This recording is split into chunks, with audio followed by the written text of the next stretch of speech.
Hi, I'm Leather Rokk. Welcome to my channel. I'm live from Atlantic City, New Jersey. Happy 420 if you celebrate it. I got my mood light going on here. I got my window coverings removed because we might get treated to a little bit of ghetto ambiance. There's a fight going on as we speak. Some people that are parked downstairs and somebody won't let somebody else get their weed, and I already went down there and told them I was about to go live and make them world famous if they don't turn it down a notch. And they told me not to film. I said, too late. This is my studio. So, yeah.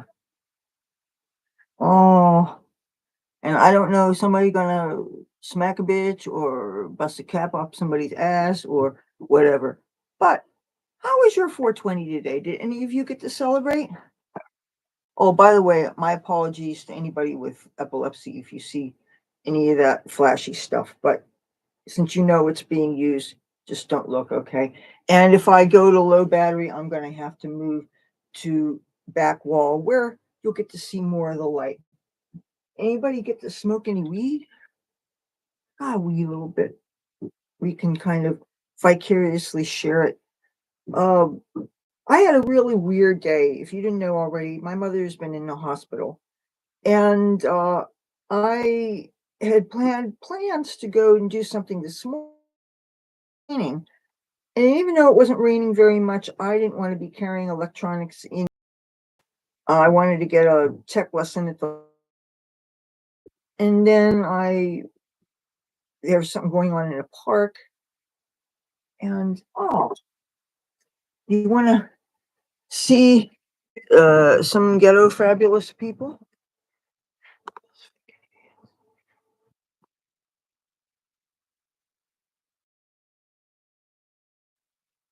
And if they'll complain about, oh, good, there's a cop.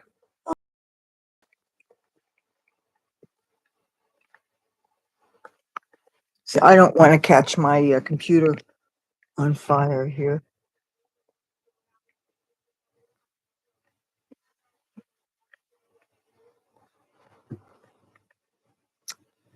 The red car, somebody's hitting on the surface of it, you know.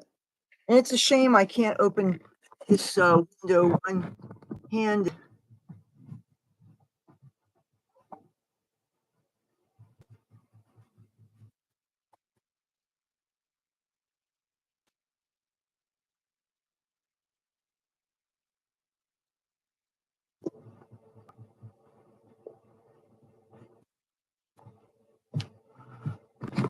It's really annoying. I'm gonna pull the fancy light out so I don't attract attention. I think a bitch wants some free publicity. Gotta make noise and ruin my audio. You gotta stop it.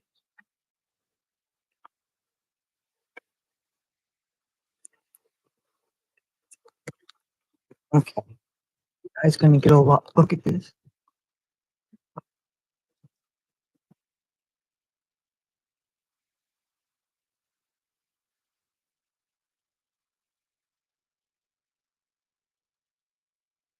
Can somebody feel like reporting this crazy woman?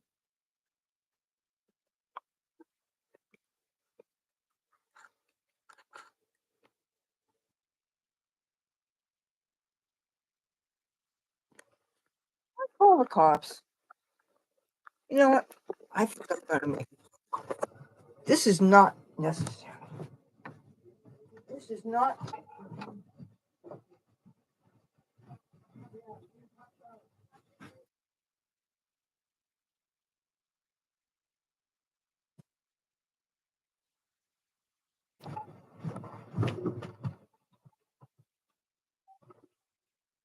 Call the non-emergency police number.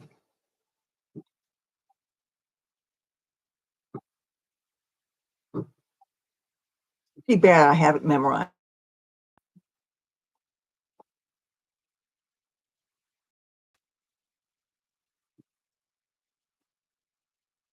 Hello, police.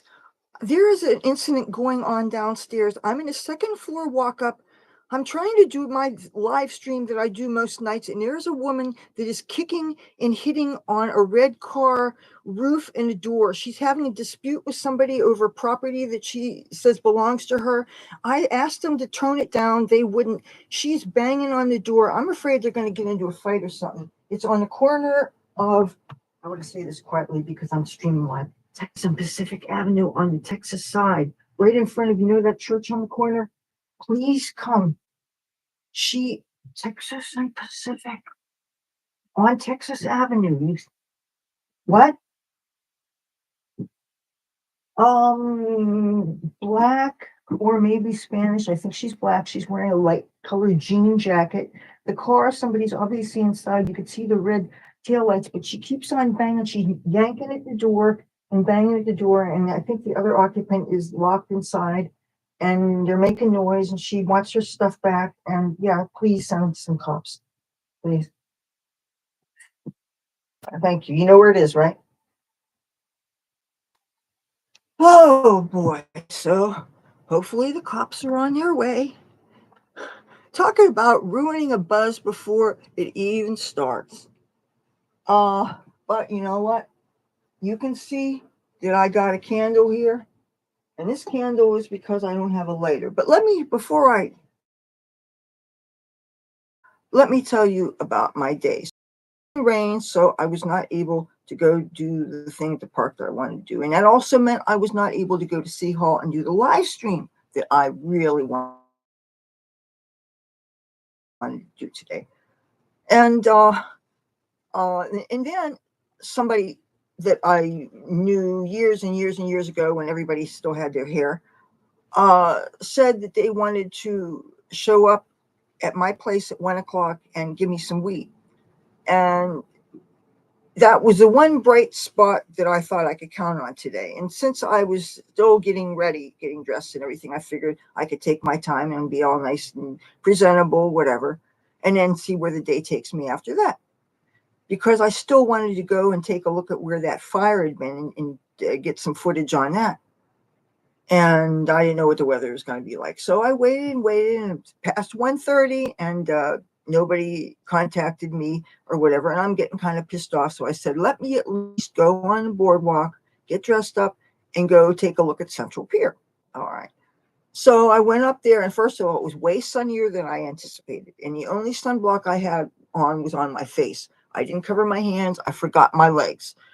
And I wore my green hoodie and I wore a potly fringe shirt over this, and I wore the same skirts and everything else that I'm wearing, right? So I looked festive enough, and then there was a good handful of people that wished me for happy 420, but nobody kicked out any weed or anything. And I smelled so much weed on the boardwalk, I really did. And I saw a 10% discount coupon advertised for some dispensary that I hadn't heard of. I don't know where it is because I didn't pick it up and touch it because I'm kind of a germaphobe. I found one tiny, tiny ass little roach like this near one of the casinos. But other than that, the only other roach I found was a little roach here that was left behind from a handful of people that were smoking weed in a parking lot near one of the entrances to the boardwalk. So, but that was the only, and there was people. I didn't see any musicians when I was out there on the boardwalk because I was thinking it's a beautiful day. Maybe I could go out there with my guitar, right? But I first of all, those advertisements too loud, and I saw homeless people sitting on the ground with on benches and were dealing something. And I don't went on there, but I only went as far as Central Pier, and I saw very little worth videotaping. If you didn't smell the smoke, seen any evidence of any damage, it was really kind of. And I did hear that, by the way, somebody died as a result of that fire. I came back here, and I came back here quickly because I didn't know when I was going to possibly get a phone call from my mother, who's in a hospital, and call me, but not for a couple hours later. And she told me that she thought that one of her doctors was going to call me sometime last night. and I never left the house except for the one time I went around looking for Garfield. I did not get a phone call from anybody. So, but she's not going to be home anytime soon. They're testing her for a bunch of things, and now they found internal bleeding on her. And I'm going to run up to the hospital sometime tomorrow afternoon to give her couple changes of clothes and some things she asked me to run up to her. She's on an all clear diet, so she can't have any even colored juices or anything. They're going to schedule her for a colonoscopy. See what originally why she was in a hospital? She was just in for a mammogram, and when she was in uh, there for that, she was experiencing shortness of breath, which is something that she's had on and off since before she lost her Taj Mahal job when the casino went on strike and everybody jobs just went up in the air. Oh, good. There's a lady cop talking to her. I think this is really interesting. People are out there having a disturbance. And when you go and tell them that you're loud, they're being loud and you're disrupting neighbors, and in my case, I have a studio and I'm filming, their response to me is not to film. It's like, excuse me, first of all, cameras are already rolling. Second of all, you want to be worldwide famous? Keep it up. I understand people get passionate when they are having conflicts. I understand how frustrating it is if somebody has something that belongs to you. But that said, I don't know that it gives you the right to give a disturbance that bothers the people that happen to be in the neighborhood. You're just parked here. You live in God knows where. You don't live here.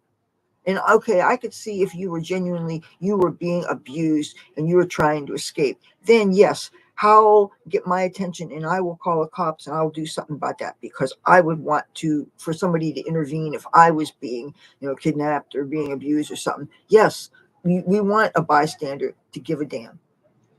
But for anybody to insinuate that a person in their home either has to put up with the church bullshit or can't use their home studio without unnecessary, repeated, chronic instances of disturbing of the peace, such as what happens with people outside. And I know it's a Saturday night. You got to expect some liveliness. But getting on with my day, I talked to my mother, and it was nice to hear her voice, even though it reminded me that I really don't enjoy talking on the phone much. It just, maybe it's that whole thing of holding a phone up to your face, and it just is annoying, and then your hand gets sore. You want to do something with it, so you switch to other hands. And because and this is a cordless extension talking about. This is my phone. Okay, there's one in the kitchen and there's one in my mother's room, and they have these bases they sit into. And and the thing is, I choose not to have one here in my room because I don't want the random ringing to disturb me. And most of the very rarely, like 1% of the time, it's for me or has anything to do with me. So But that said, I'm going to mention anybody tried to contact me using the Hotmail email address. Right now, I'm over capacity. So I'm getting these advisors that I can't send or receive new mail until I delete stuff. And I'm trying to get a handle on the spam issue. I am. But there's some mailing lists that I am not going to unsubscribe from, and a lot of what's taken up the storage is pictures and video, and I'm not going to get rid of that. They only give you 5 gigabytes or something, which is really such a negligible amount. That's why I save a lot of things as links, but that's my primary email address, and I understand I have a Apple one now, but since I haven't even learned how to use that iPad yet.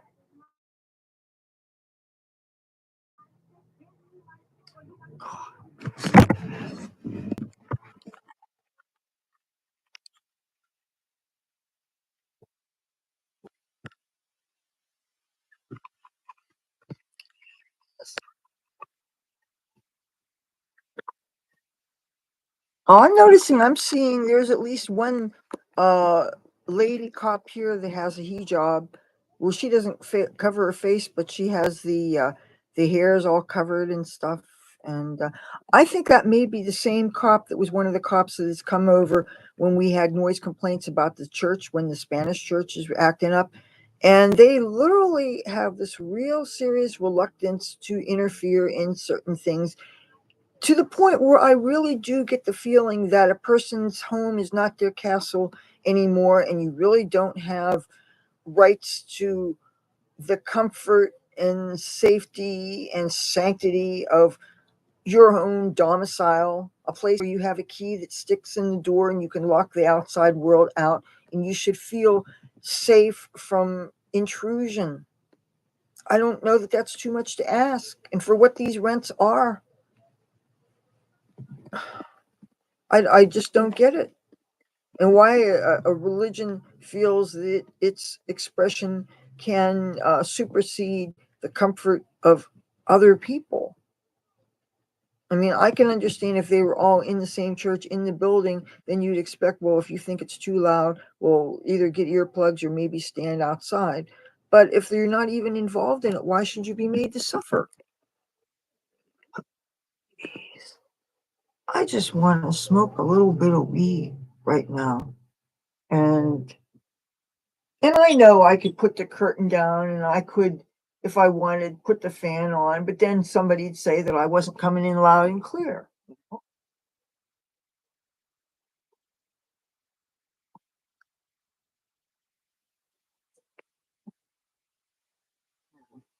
Oh, what do you think of this skirt?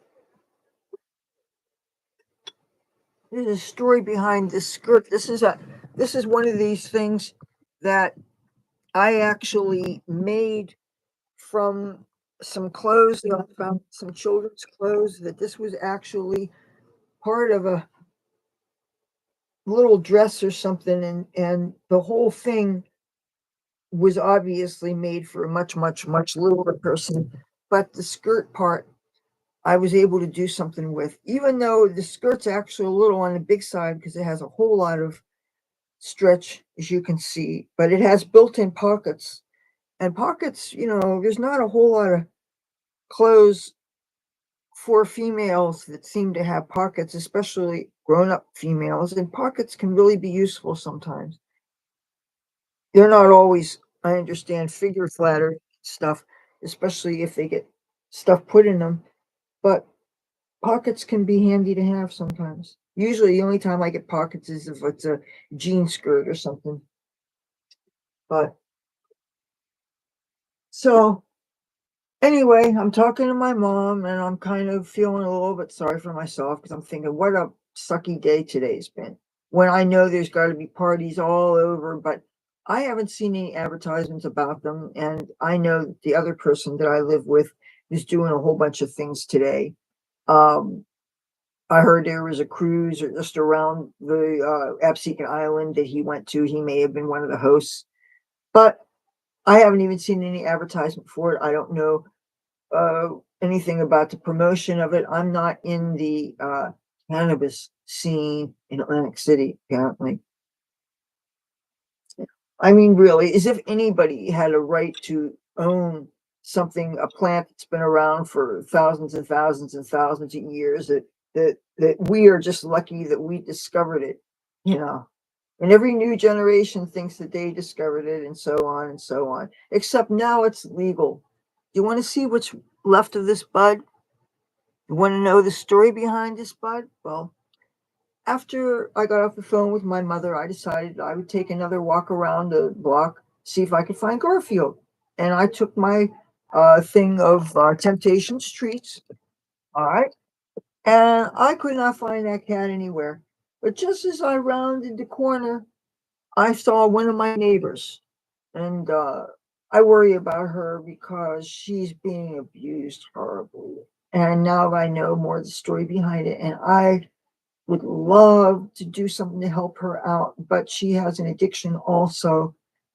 And yet, as much as I care for her and empathize with her about that, I'm also really disgusted that she deliberately let her girl cat out to get pregnant. The cat's nursing kittens now, and she aims to sell these kittens as a way for them to make money. There is a market in unfixed kitten selling, And I understand the need to make money. Certainly, if anybody should understand, it should be me, because I don't have the job that she has. Well, first of all, I wouldn't want the job she has because she's a prostitute. I'm finding out that there's more and more and more people that I'm meeting who are doing that in that life. This is just, for years I was always afraid of this neighborhood because I didn't want to be mistaken for one. But you know what? Now I shouldn't be judgmental because there's people that I find that I like as people. And, if you're my friend, if you're my buddy, I can't judge you, even though I really might have a real hard time with how you're surviving. There's just some things that you know, I know I'm not alone in in feeling this way, but to be in a lifestyle that's not only controversial, but is very dangerous and risking to your health and the health of other people and the health of families. You know, when I was in Hollywood, I knew a girl who she had full blown AIDS and she was still working. And I would tell her, I says, what about, husbands bringing them home to their wives and stuff? Don't you feel bad about that? And she was real young. She was like 18, 19 years old. And sometimes it's hard not to hide the fact that you are being judgmental. But I can't be disingenuous. I can't act like, oh, it's cool. Like if you told me something else about your personal life, or if you told me that you like to smoke weed or that you had a drug history or something, I wouldn't bat an eye. Why would I? Anybody who's had a life has had some kind of a past, has had some experiences. But when you are doing things that have a whole lot of negative repercussions associated with them, and the active propensity to cause harm to other people. And that's the thing, is it's not a victimless, harmless crime because it can cause harm to other people. And yeah. And the fact that the only reason why she is doing what she's doing is because her boyfriend is making her do it, and he's abusing her. And her roommates know about it. Everybody knows about it. And there's really, what can you do about it? I didn't even get a good look at her fella until today. And so, speaking of her, she asked me how my day had gone, and I said, I kind of gave her the Cliff Notes version, and I told her about my mom being in the hospital and everything. She said, "You didn't get any weed today?" I said, "Not except for that little roach that I found." And so she had a pouch of weed, and she asked me how I smoked it. I said, "I bowled it up." And I won't lie. First, I thought she was giving me the whole sack, but it was a good 3.5 gram thing. But she gave me that nugget that I showed you, and I thanked her. And I told her if she ever was hungry, all she had to do was ring the doorbell. And I got the feeling that she would have liked to have talked to me more, but the fellow was over there, and they were on a mission. But thanks to her, she's like the only person that came through for me today. And hey, it's not like I think the world owes me anything. It's not like I'm entitled and I have expectations. But still, you'd like to think on 420, this would be the day that everybody shares with everybody. And uh, in California, that was my experience. It probably would be like that in Washington, D.C. But here, and as I was walking around thinking, where could I maybe set up my guitar? Every place I wanted to play, the cops were there. Yeah. So, yeah, it really sucks that I feel that I am getting all these impedances to making a livelihood out here. It's ridiculous.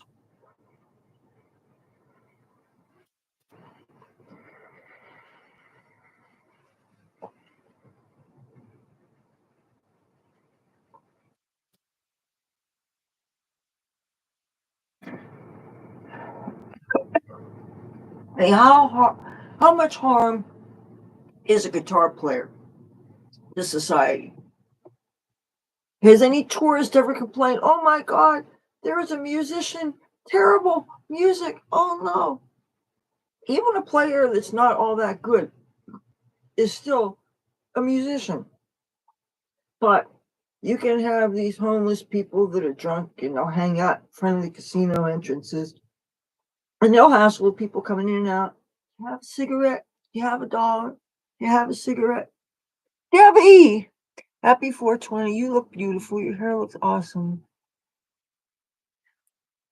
I'm thinking I probably need to go and put the beads in now because I love the look of this and this. And I'm thinking if I if enough of the purple shows up, and assuming I have all my documents, maybe I can get my photo ID picture taken like this. Cause I it feels like this hair is faded, but then when I started to take it out, you can see the purple. So, and I don't cut it, and I don't even wash it really. There was a time when I would take out rubbing alcohol and put it on the scalp. That's one thing you can do. But any kind of friction is not good because it dreads up the hair at the scalp. And if you can see, I know this looks really fucked up because they've been in since January, right? But the thing is, this is authentic. This you can tell right away. This is not a wig. This is real, and not to pass judgment on people who, for whatever reason, augment their hair. I understand if people with alopecia can be really, really insecure about those things. But just for me, for myself, hair is a big part of my identity. I want lots of it. I want it big. I want the color. You know, I'm afraid to go to a salon to have them even trim it because I had that done one time in Hollywood and it was a beauty school. And I figured since I went to beauty school, I empathized with other students. I would give them a chance. The girl cut 6 inches off my hair because my hair was like it was. I wanted just a trim and maybe some layers so that when I tease it up, it would get that real big lion look.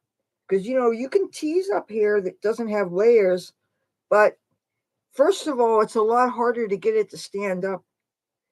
And I'm thinking of getting my bangs back because the thing is with the bangs is they hide a lot of forehead stuff that we might not want to show off. You know what I mean? But the only thing is, the less straight your hair is, the harder it is to get that fringe. And on one hand, I don't like to get the hair sticking in my eyes, but in the same time, and I want my eyebrows to be seen, but I don't want it so short that it's up like this and looks unattractive. And it's really hard to get it just at that perfect uh, length. And I am just really nervous about trusting people with my hair, and plus I went to school for it, you know. My mother trusts me to cut and color her hair. So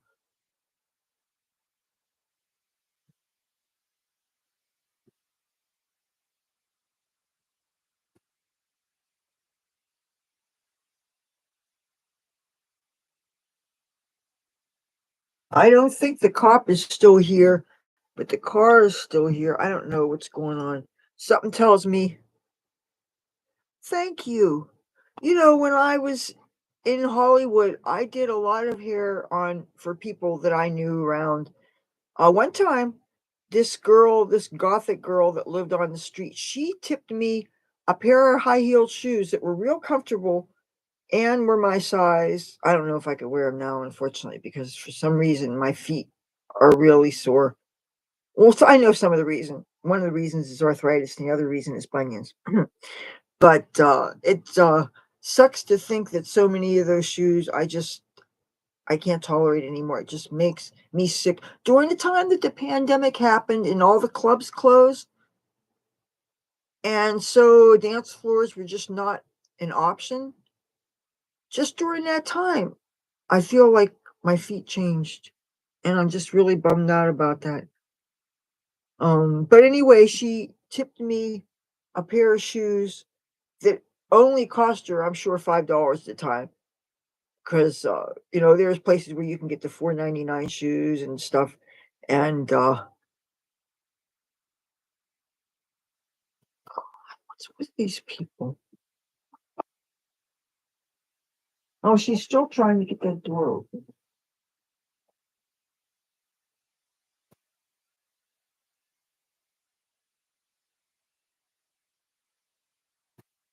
She's talking to this chick through the glass.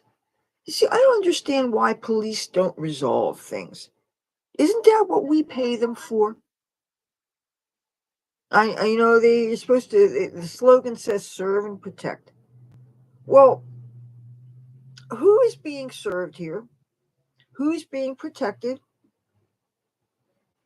And what about the people who, by virtue of the fact that they have a place to live, they have to suffer through this stuff? I don't get it. Okay, something else I don't get. How I got my lipstick on crooked. What the fuck is it? That's the thing I really don't like about these liquid lipsticks that you put on and they dry on your mouth. Okay? I don't know if it makes me look like I had a stroke or something. Or maybe it's because I got this light over here. By the way, I have two unopened packages that I didn't open yet that arrived a couple hours ago. I've been in such a depressed state of mind. I just put them in my room. Okay? Do you understand the feeling of just not being in a good frame of mind? And even though you should be really, really, really happy about something, figuring, well, I can deal with this tomorrow. It don't take this for ingratitude, please. But just today was one of those days where I just ended up doing too much, feeling sorry for myself, and then thinking, I wish I had gone to that park. And part of it was hard for me to get it together because I was thinking, should I even think about doing this when I know my mom's in a hospital? But then on the other hand, she knew days before this that I was planning on doing a bunch of things today. All right. I'm going to get a mirror.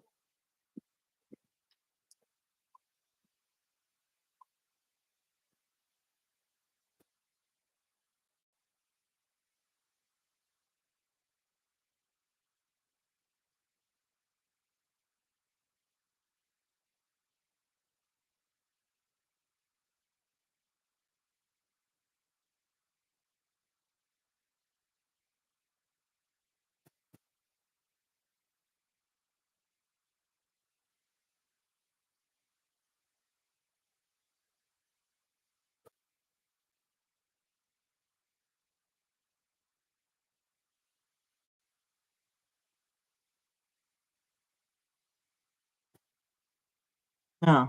I don't know what it is. These past couple of years, it's like my mouth has been looking crooked and shit, and I don't understand. Uh, I know our bodies or our faces change with age and stuff, unless you got lots of dinero. See, I know one Spanish word.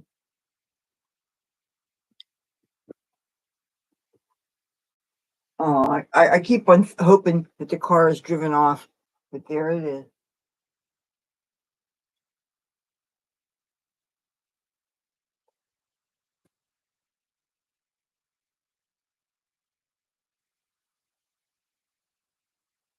It sounds like they are right under my bedroom window.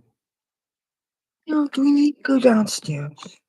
Do I need to impress them that I'm filming?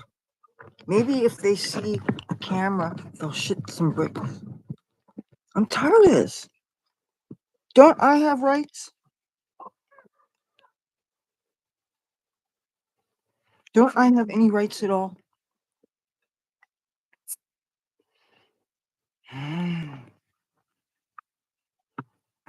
This is a ghetto, baby. Fuck is going on?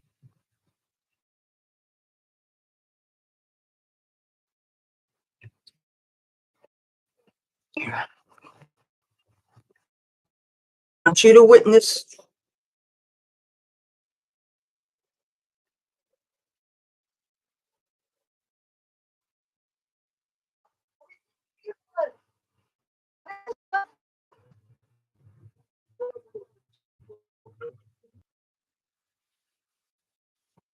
Atlantic City Live, where people don't have any fucking respect. Oh, hi, Mom.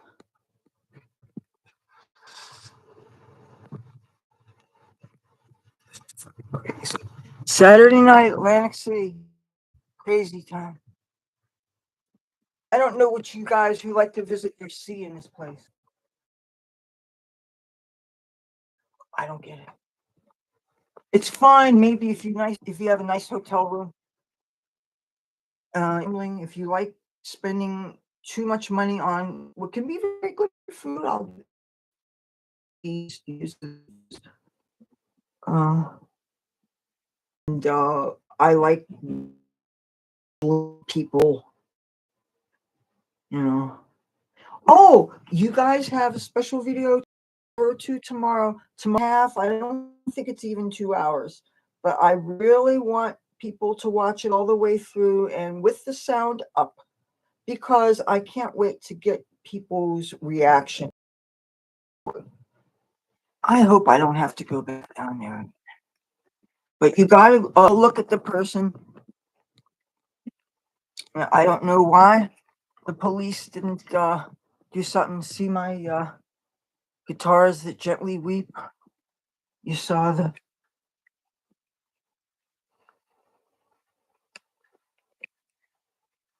It would be more of an investment than I'm willing to do to get all of them set up. And one of the acoustics I think is misstrung because the guitar itself is tearing apart from the strength of those strings. And if it's one of those guitars that's intended to use nylon strings, I dislike the sound and the feel of nylon string guitars. Oh, want to see my plants?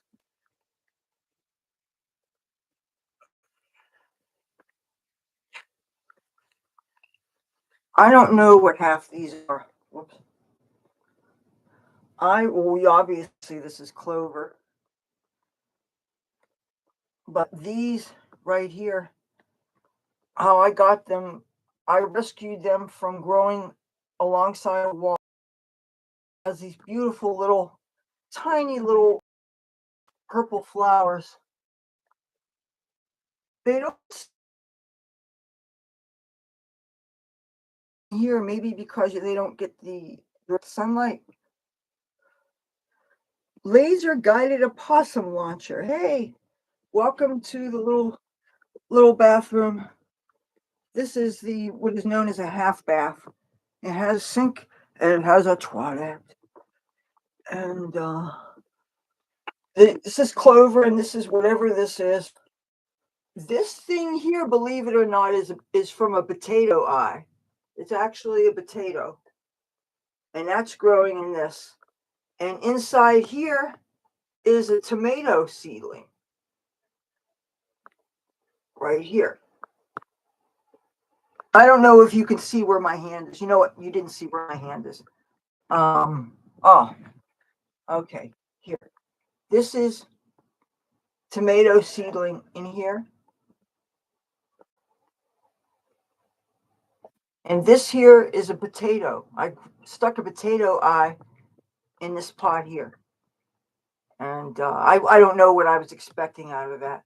But you see these little purple flowers?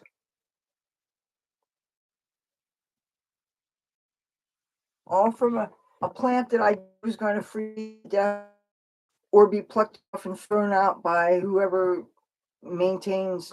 You have these people that they think nothing of ripping out these weeds, and they're taking out life. And plus, the flowers can be used by pollinators. Nobody thinks about that. Nobody thinks about our bees. Nobody thinks about And it's not just bees. There's lots of insects I'm learning about that actually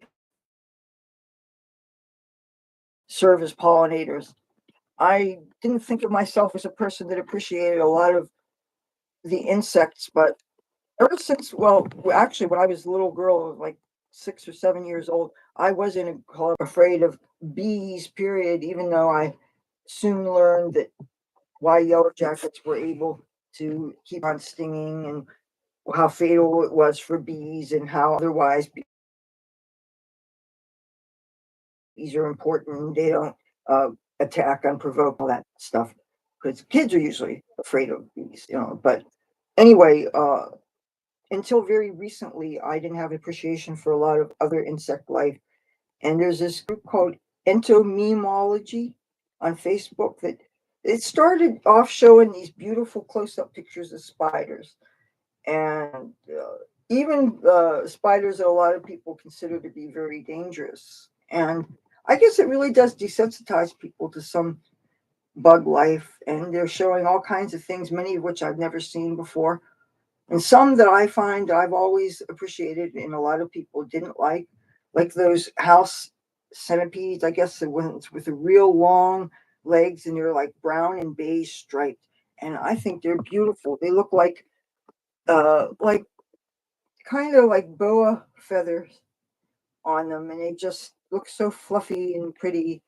And I see them. Oh, I know it's been more than a year since I've seen one here, more than 2 years maybe.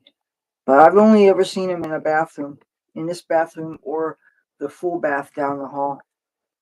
Which I found out the person that lives here, he might not be here for the rest of the week. He's got a nice fancy hotel room uptown someplace, and he's hanging out with his buddies, uh, celebrating the day and doing whatever. So, but the bottom line is, I won't have to deal with his energies here, you know. And that also means that if I can, if I just tie my hair up real good, I can actually, get in the shower and everything. But I still can't wash my hair because if I do, I'll get rid of all the texture that's in this hair now. And I really don't want to do that. I don't, I want to get a lot more photographs of it.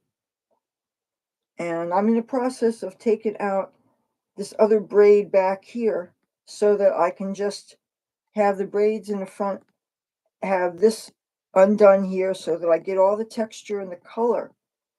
And I'm trying to dip dye these braids here because they still look very light. They don't, if I didn't see the purple behind me, I would think everything looked faded.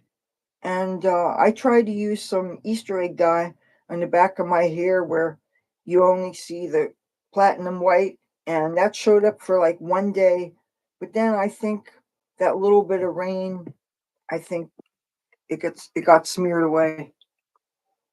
And none of those Easter egg dyes have anything that's really suitable. Even the red is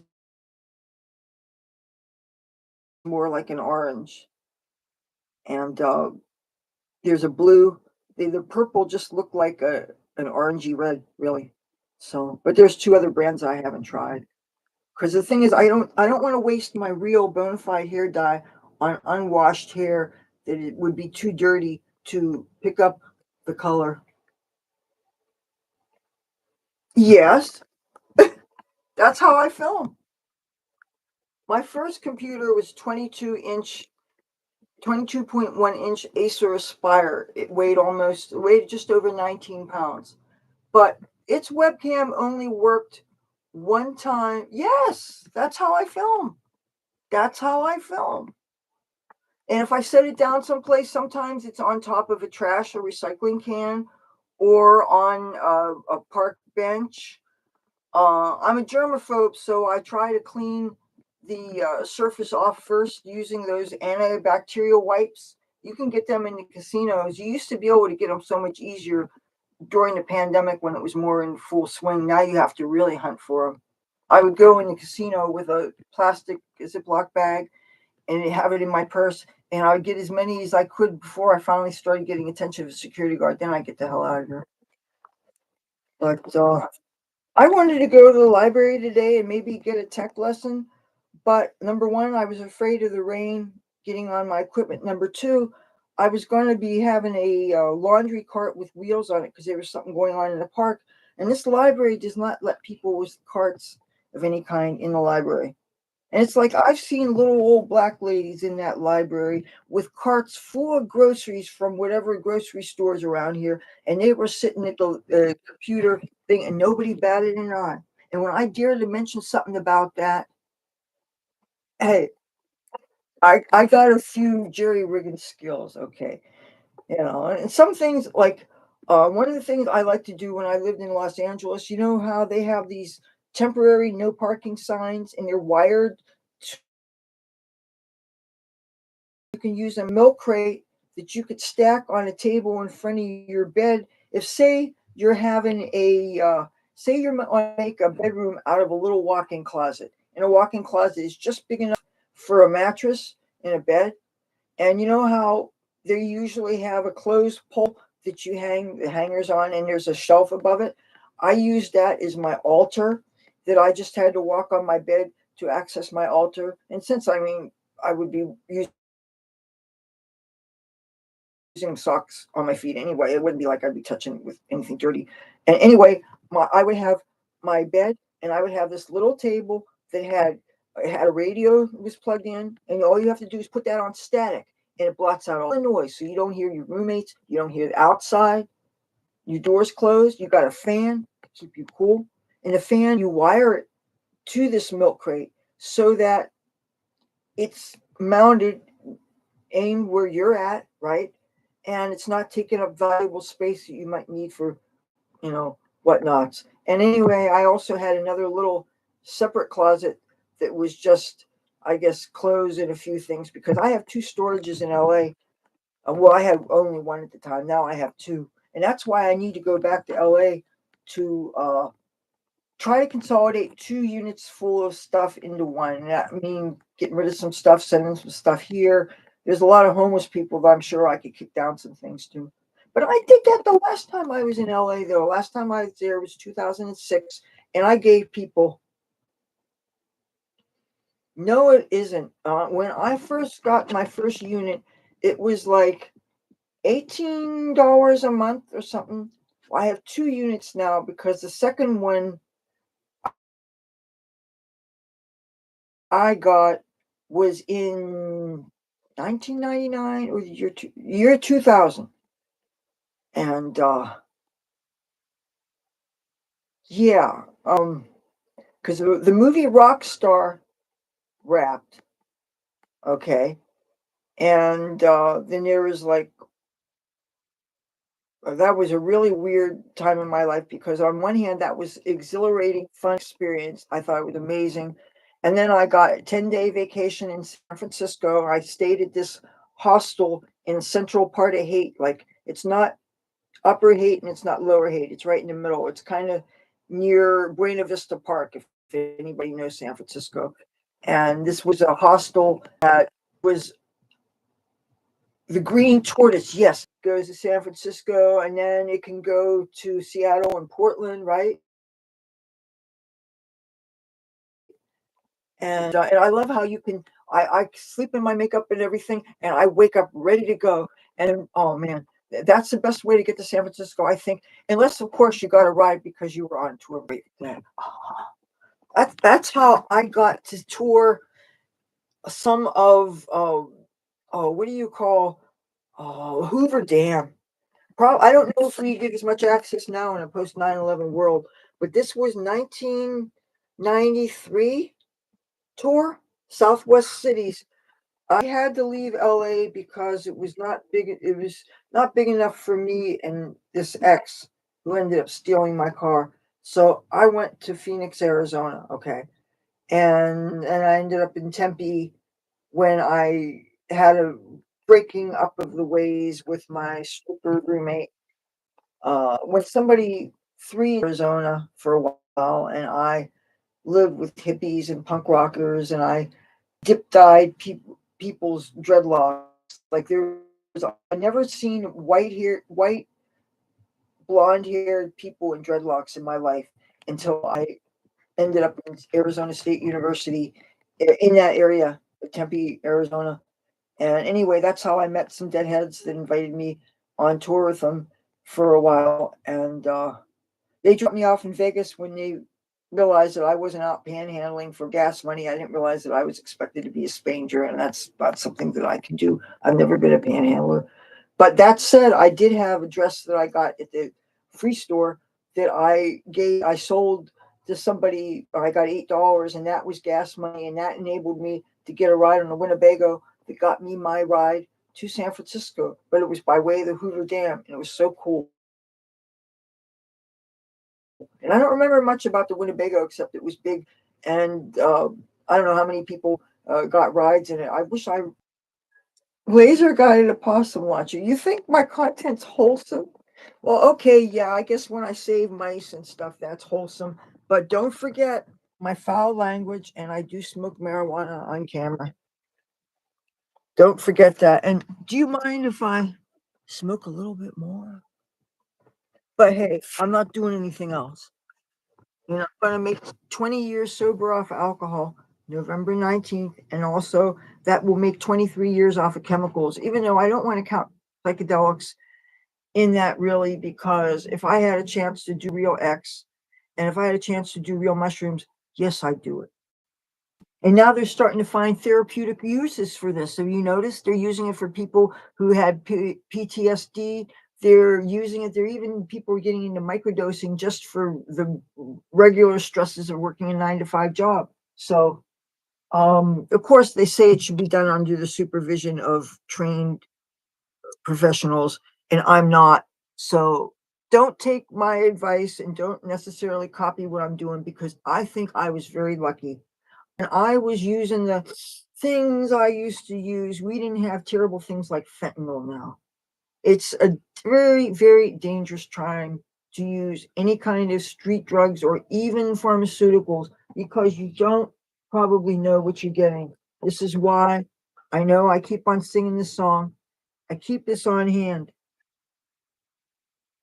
Now you're going to be seeing upcoming content that touches on all these issues. I do some batch recording sometimes. So sometimes you will actually see something I may have shot 2 weeks ago.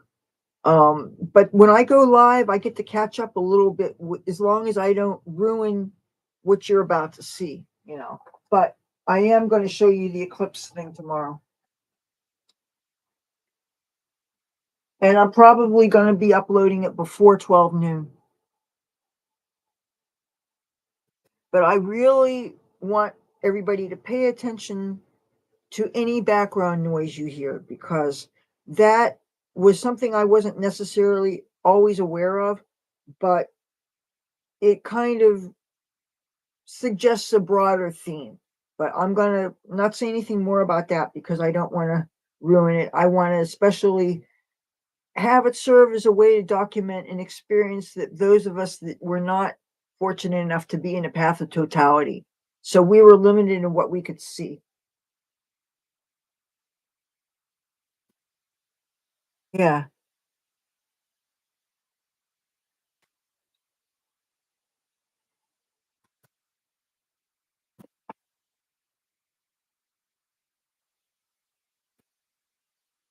I want to make sure you could see and I don't make a mistake and have it fall on the floor because this would totally blend in with my carpet because my carpet has that really yucky combination of neutrals that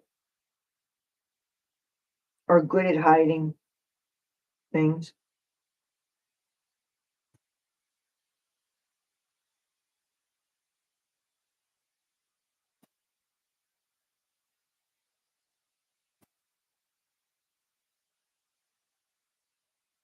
There used to be a time when anybody even thought there was a camera in the hood, they would just totally freak out. One of my friends and viewers made this for me. and she gave it to me a couple Christmases ago. She's a friend that I made here on this channel, who she comes to town a couple times a year. She likes to gamble here and she likes the casinos and the rooms and stuff. And we met up in real life and we started hanging out sometimes. And a lot of times when I live stream from a casino and I'm in one of those fancy restaurants or something, I'm usually with her and sometimes her boyfriend. And she had that made for me. I just think it's the neatest thing.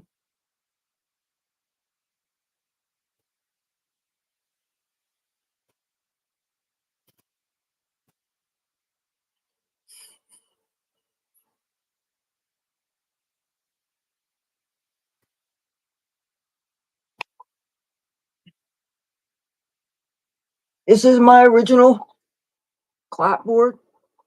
And yes, indeed, I did bring it back from Hollywood. This is my faded sticker on the, I have the other wooden part. I just need to put a screw on it. So I lost that a couple of times and it always got returned to me. But then one of the times that I lost it, a dear friend of mine who has since passed away got me the one that I'm using right now. Get him! Get him! Get him! Beat their asses! Put them in cuffs! Lock away! Get him!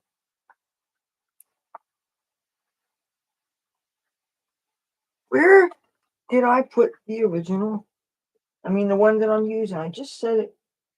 Oh, you know what? I bet I left it on the steps.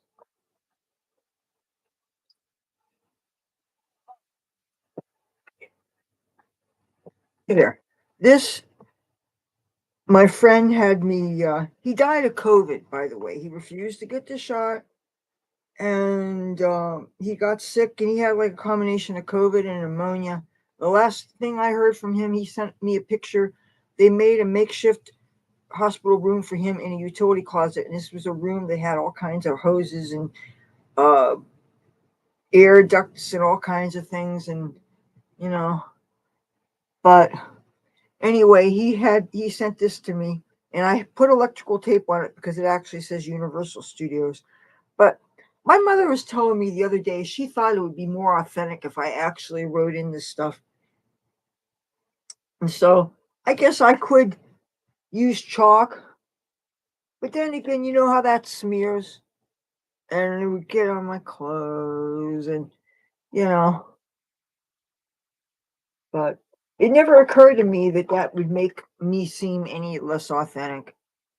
I mean, what should I do? Take my old film vouchers and make them rain like stripper money? You know, of course I can't do that when I got a lit candle, you know. And I got other business in Los Angeles too. I got to go to Central Casting. I got to correct my name on the records. I used to use an AKA when I was a working actor in Los Angeles, and an AKA means they put both your birth name and your current name on your check so that all the bases are covered. But then when you go through the actual name change, then you shouldn't need to add both pieces of information on your checks. And sometimes they can, because your check is good for what, 180 days. And I didn't have ID when I worked at a movie here, a Halle Berry movie. I was an extra for one boring long day. The only day in my life I had bad to no food on set. And that was really, but that's, you're still having, you're making memories and you're still having an experience that as long as you still have your memory, nobody can take it from you. And that's the thing that people don't understand. There's more than just the intrinsic value of a paycheck when you work in any of these productions. Well, thank you for saying that. But it takes a certain kind of courage and a certain kind of, I don't give a fuck if you like me or not. This is what it is. As long as I'm not getting kicked off of YouTube for expressing a forbidden thought. And I really did think I was going to be kicked off. And I still, you know, I can't trust them. I can't trust them. Ever since they took down some live streams of mine a couple years after they were created. Cooking streams featuring my now dead cats because I said one or two sentences about my political views, election stuff and stuff that half the country knows to be true, by the way, but we're not allowed to say it. And you notice the stuff that we weren't allowed to say about the vaccine. Now they realize that those people were right all along. And I was a very heavy proponent of the vaccine. I couldn't wait to get my shot. I did a very early video saying, look, I did my shot. I did the right thing because I want to protect myself and others. That was everybody's intention. But I have so many friends, especially in the New York City area, that got all their shots. They've had COVID twice already. And one thing I noticed there, that in New York, they had the mandates and you had to show your vaccine cards to get in restaurants and stuff. And at first I thought that was a good idea. And I realized that you couldn't just show the cards, you had to show your ID too. So if you had your vaccine card, and I had all my shots except for the last two boosters, but then I realized I don't know how much I trust this anymore. But anyway, and I didn't get the flu shot either because I heard that the stuff that was in that vaccine wasn't even the stuff that was floating around. So, but I try to get my information from a lot of sources, and but yeah, read my mind so I don't get in trouble. Um, I I'm so grateful. My neighbor gave me this. Um, I'm gonna do a shout out to her without saying her name because I don't know how many people in the neighborhood know whoever, but I will just say one of the Four Seasons gave me this nugget of weed. Thank you, hon. You're my street sister, and I would like to be there for you. This is where I guess I sound a little mama bearish. So I don't know. I can count on two fingers the times anybody ever called me mom, but I remember growing up, my mom on her hands and knees scrubbing the kitchen floor, working so hard.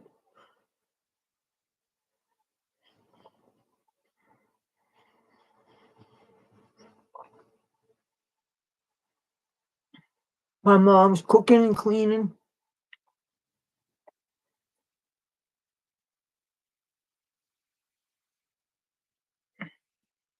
scrubbing and mopping, cooking. When dad would come home from work, she would say, we don't talk during dinner, let dad have silence. He liked silence. All the families on TV, they would talk about their day at dinner time. No. My father, for some reason, he expected silence when he was eating, and that was just how it was. I can understand in retrospect a person maybe wanting some peace after a long day at work.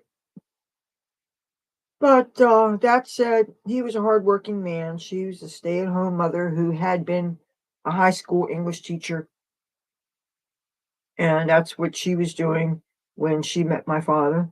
My father was selling ice cream on the beach here in Atlantic City, and the lifeguard where my mother was at the beach, he happened to be none other than Jim Whalen, who eventually became Senator Whalen. He was a mayor here for a time. He went to my father's funeral and his viewing, and he since passed away. And now the Atlantic City Convention Hall is called Boardwalk Hall and is now called Jim Whalen Boardwalk Hall. If there was no Jim Whalen, there would not be any Leather Rokk. So Jim Whalen was a very great man, and we haven't had a lot of great mayors in Atlantic City. Mike Matthews, yes, the one that got convicted of the AFSCME, was it bribery or I forget what bail what that was.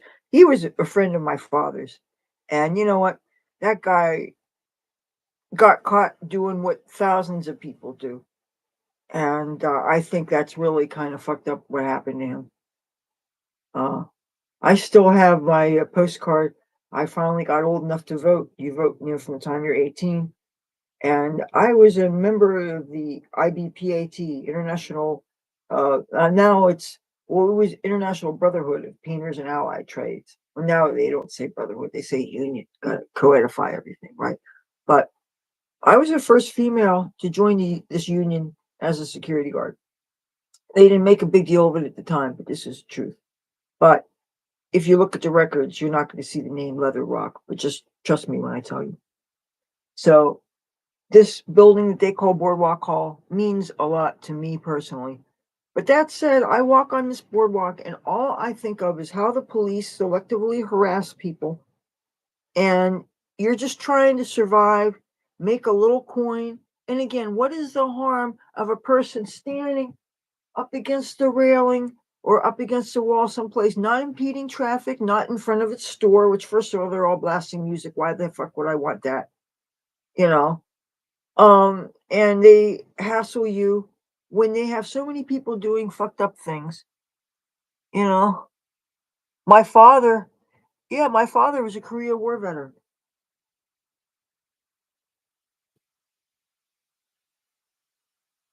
My father lived, eat, breathed, slept the veterans. He was a VFW member. He was also, for a while, he was an American Legion.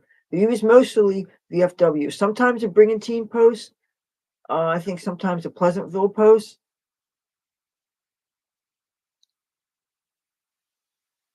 Hmm. He was a cook in the Air Force. And my father, he took me to some of the state conventions. The first time I was ever in Las Vegas, my father, I was a dancer in Hollywood, okay, at the Ivor Theater. And my father called, and sometimes I even slept in my dressing room. And my father was 77 and a half when he died. And he died like 17 years ago. Wow. Sometimes when a church gets real loud, I expect my father to ring the doorbell because they can wake the dead. But no, my father called up when I was at the dance place and he said, did I want to meet him in Las Vegas? Because he was taking the Greyhound from here, Atlantic City, to Las Vegas to go to a national VFW convention. And the year had to be 87 or 88 or 89. It was one of the two. Maybe say 87. Oh, I've just dated myself. Don't do math, people, please. You know, I'm free, white, and over 21. It's all you need to know. And no, I'm not going to take back what I said because I love you. Unless you want to blow up the country or something, then I don't love you. God, let me smoke some weed, man. But no, I met my father in Las Vegas because it's a what 8-9 hour ride on the Greyhound bus. And my father and I stayed in. It used to be originally the MGM Grand, but then became Bally's. You could tell it was the MGM Grand because the wallpaper had the lions on it. And oh, I it was so much fun. We ate at buffets, and I discovered a new drink. They have these pools. They have drink recipes painted on them, and I discovered a drink called Sex on the Beach. I love my cocktails. I was really, my father, he liked the 7 and 7s. And matter of fact, the first time I ever got an airplane, he saw me off in Philadelphia International Airport. It was the year before I moved, I drove my car out to California. My father and I hung out at the bar at Philly International Airport, and he was drinking double 7 and 7s, and I was drinking Long Island iced teas. Okay, uh, but because if you're gonna fly, you're gonna, and that's the thing is, I had the last time I flew, I had an experience of very scary turbulence, and I was not drinking because I took a Percocet that a friend gave me. He said, "Here, to save you a bunch of money on alcohol." And I didn't realize you could hallucinate on those things. And so what it did is it exaggerated the turbulence. And whatever everybody else was feeling, they didn't seem like they were white knuckling it, but I was very, very traumatized by that. And so when I touched down at O'Hare Airport, Chicago, I called home. My mom was on a Boy Scout thing, so my father answered. He said, "You basically saw God." I said, "Yeah." Because, see, he had a story. He was in a propeller plane that went over the Sea of Japan. They hit an air pocket, and the propeller stopped going. And they went down for a while before they got it to right. There's a chance he might not be here. And if he wouldn't have been survived, well, he wouldn't know who I was. So he didn't like flying as a result, so he was sympathetic to me.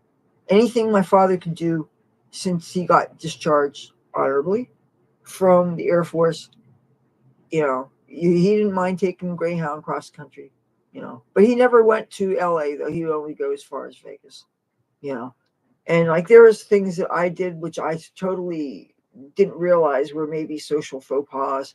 Like for instance, poolside, it didn't occur to me that maybe wearing a thong would be frowned upon because I was so used to wearing them as part of a lot of my dance costumes. And even though the fact that my father was there, I don't know why it didn't occur to me that it might be slightly not having propriety. But then again, you know, everybody was a lot younger then. And plus, really, my father kind of did seem to have hangups compared to my mother because he's 10 years older than her. Like when I started wearing lipstick, he acted like it was something that only shameless hussies did. And that was just something that I noticed growing up that my father and I didn't agree with that. When I first started bleaching my red hair, he didn't like that because apparently his grandmother had red hair. There was a time when my hair was just real bright Irish red that it's a shame it doesn't grow in that bright anymore. It was like when I was in second grade. I have my second grade picture. It's real bright. That's an ambulance, I think. I don't know. That car's still here. Oh, the car's still here. The person who's in the car is still in there, locked in. I see them wearing a big jean jacket. The person who was banging on the car for their stuff, she's directly underneath me. Welcome to the cuckoo town. Oh, and so the rest of my day. So I'm grateful that the chick gave me the read, right? But I'm thinking I have these chicken bones. Why don't I just boil them for a couple hours and make some broth, right? But don't you know I use the non-stick pot? And don't you know after a couple hours, because I check on it usually every few minutes, and I guess I hadn't checked on it in a while. I'm thinking something's starting to smell good. And I'm thinking, I wonder what the neighbors are cooking. And I'm thinking about it some more. Finally, make my way in the kitchen to find out that the pot boiled dry, the bones, everything burned up.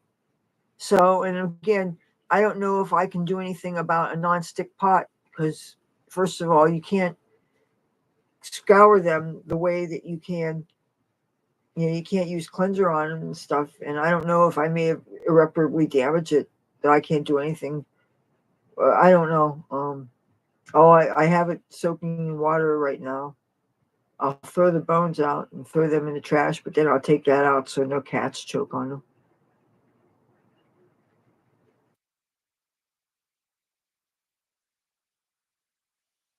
My father, he finally got used to my makeup. He got used to my the first was blonde and then the purple hair. It didn't bother him.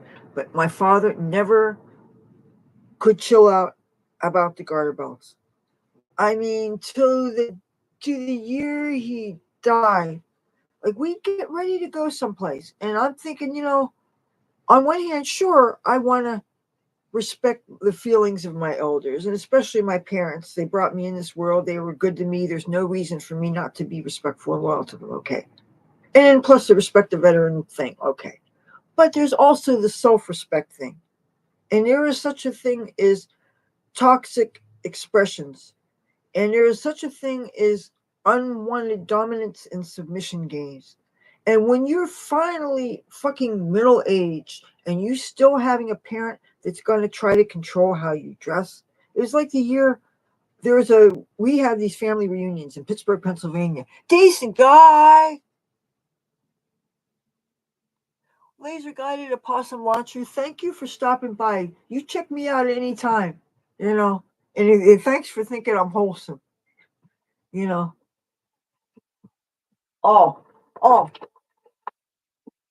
I wanted to show you something before you went, but man, I hit it on myself. Oh well, I thought I had it right here. No. So if you're Just tuning in. Yes, thank you. I wanted to show you something, but I must have decided to put it in my purse or something. Crap. It was a it was a membership card that you probably would have been impressed to see. But um, the sort of thing that would get me. Oh, possum launcher, are you still here? Look at this real fast. Did you see that? And I'm a Jersey girl, so I care. But yeah, come see me again. And because I'm Jersey girl, don't worry, I'm not in possession of anything because, like I said, I'm a Jersey girl. We don't really have a Second Amendment here.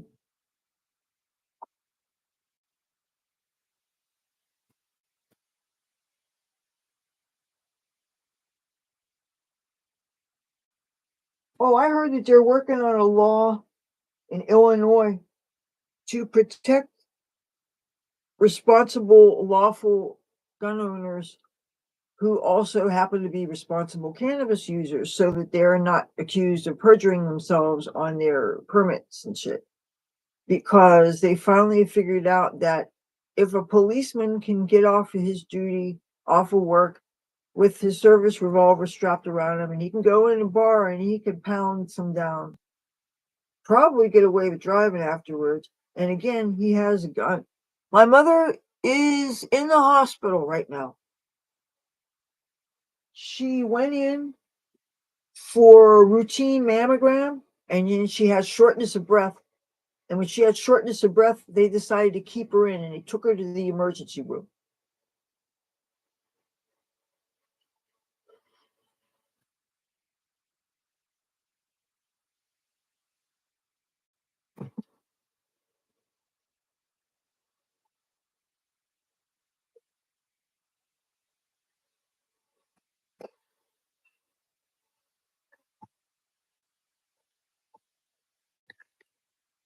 So,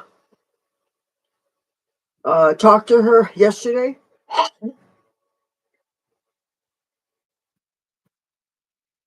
Uh, I never heard from any of her doctors last night. I begrudgingly went out and did a few things today, but I wasn't gone long. I was gone maybe 2 hours. Uh, she finally called me about, oh no, I beg your pardon. I called her today, like 2 hours after I got home. And then she called me like 2 hours later just for a few minutes to let me know that she wanted me to come over tomorrow and bring her some things. So I'm gonna bring her like change underwear and some stuff. They're putting her through a whole lot of tests. She's been bleeding internally. She was doing the vaginal bleeding thing. She'd been having some gastrointestinal stuff. Well, there was that one night where she and I both didn't feel too good, but she was nauseous and she was throwing up and she had diarrhea. During one of my live streams, she was getting sick. And next day, I felt kind of weak and kind of slightly low level nausea. And I didn't know whether that was a stomach bug that was very easy, obviously, to pass around when you're handing somebody the food that you're cooking for them and you're handing them clothes and stuff. Uh, but the hospital is only a few blocks away. It's a very easy walk. If I walked fast, I could get there in less than 10 minutes easily. And I sometimes go to the pharmacy to pick up prescriptions for her. And they have her staying the room next to where my father's last room was. And there's a few of the nurses remember her from other times that she's been there, and they all love her. So I'm guessing, getting the best of her care. You know,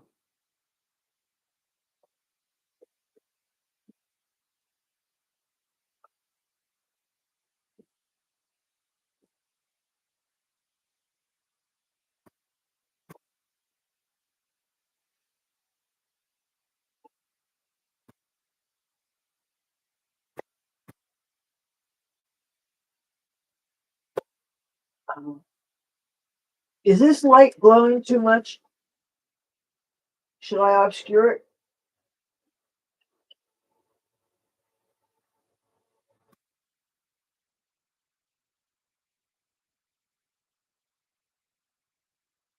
I'm tempted to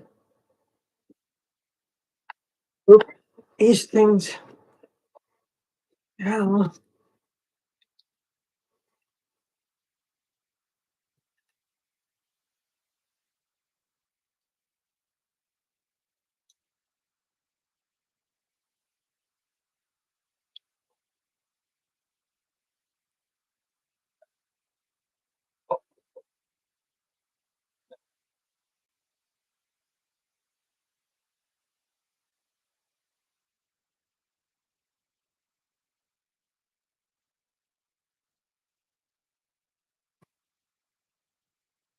I can't believe the cop couldn't force the person inside the car to cooperate.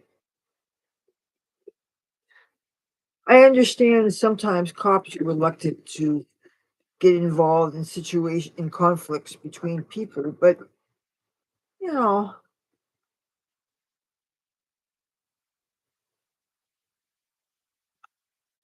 and so neighbors that have no place to go to get away from this stuff have to suffer.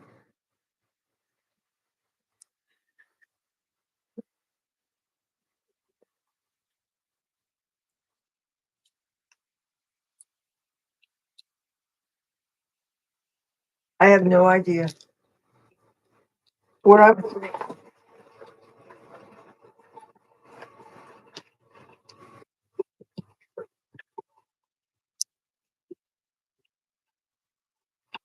Ooh.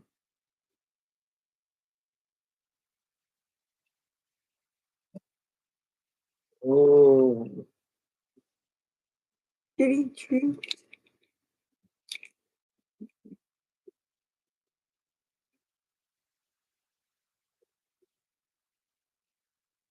Oh, that's a really nice, sturdy.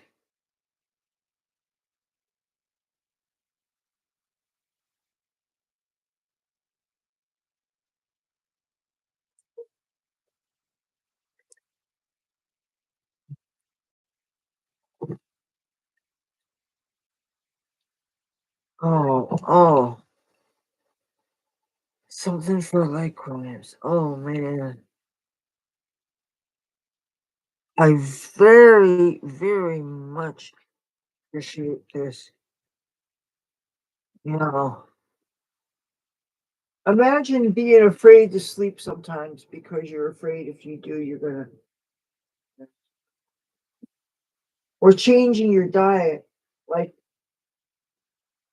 one thing that should take care of me tonight, I ate the rest of the leftover Indian potatoes that I made during that live stream. And potatoes have, I guess, potassium and magnesium, or one or two, and are supposed to be prevented, maybe.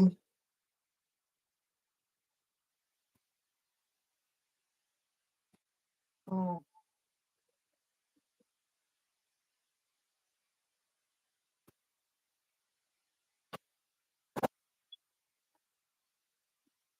I looked for Garfield tonight. I don't know where he is.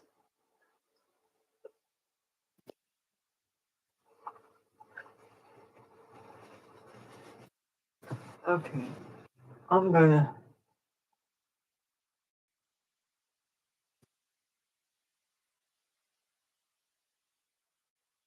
All right, I'm closing the window now. I don't really need everybody looking in my room. One thing I'm afraid of is having people see in the window and see that star, and then and if they could read the name on it, then they know who I am and stuff. And that would be creepy.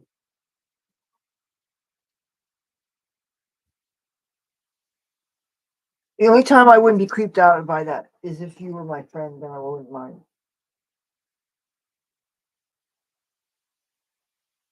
And sometimes I like to go across the street and look at different angles and see what kind of view you could get. You always have to do that, especially if there's any chance that you might be getting undressed. You know, you want to make sure that there's any way anybody can see in.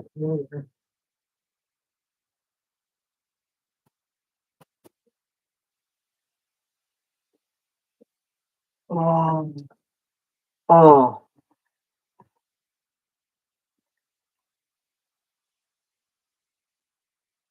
I thought that maybe something had broken because something was shakeable.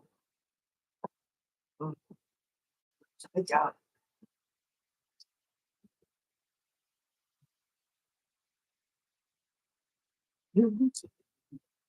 Oh, look at that. Whiskies. Tender, crunchy combo.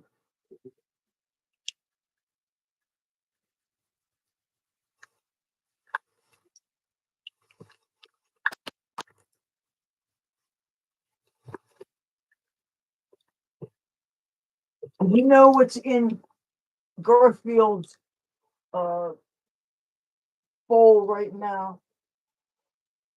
It's some kind of actually very big proximity to lasagna, believe it or not. I have been giving him meat scraps because the only cat food I had was treats. And I know that cats need the vitamins that are only found in real cat food. This is real cat food.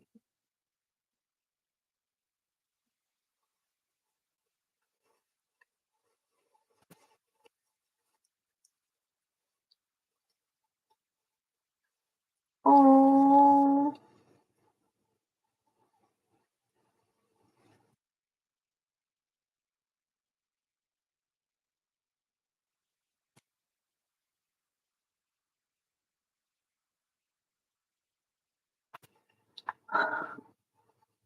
I got notes from the person that sent this. I'm not going to say any names, but thank you very much.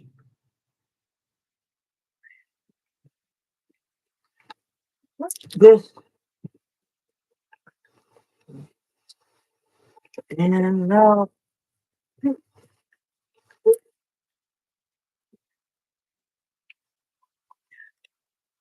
right now I'm going to set this here.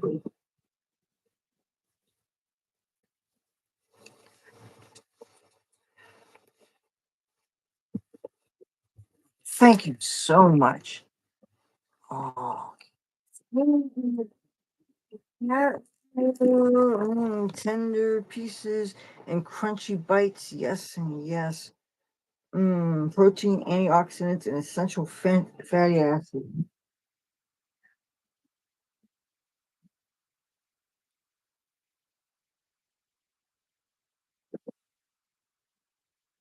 Oh,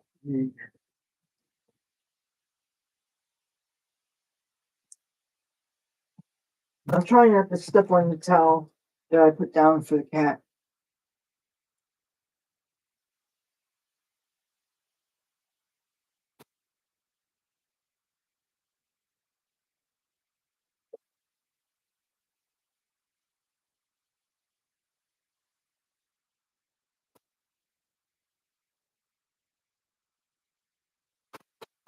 This is perfect.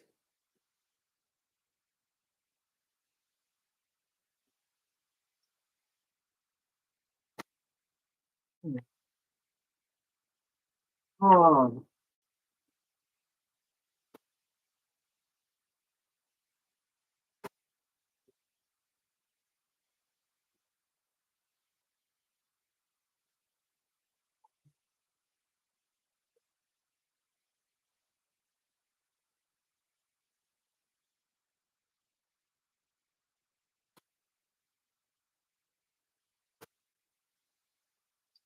Oh, I think this is a waterproof cover that you could put over it. Oh, nice.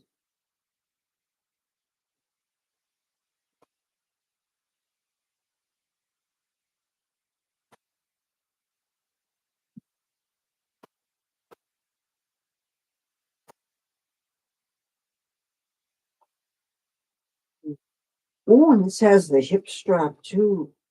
Oh, this is, oh, look at this. Oh,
I'm glad I don't have beads in right now, even though I really do want to put beads in. Okay. I'm doing something wrong here.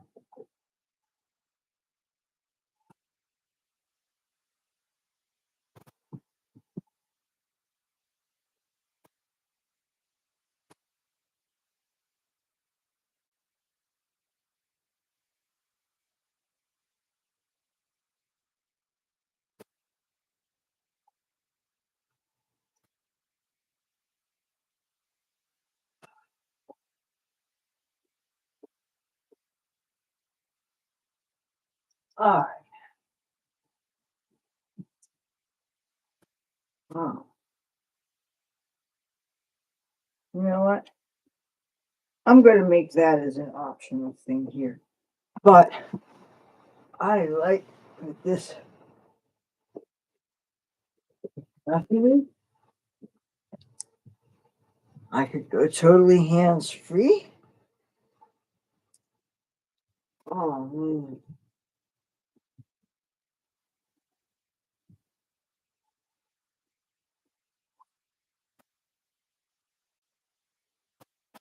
It's here. Water bottles.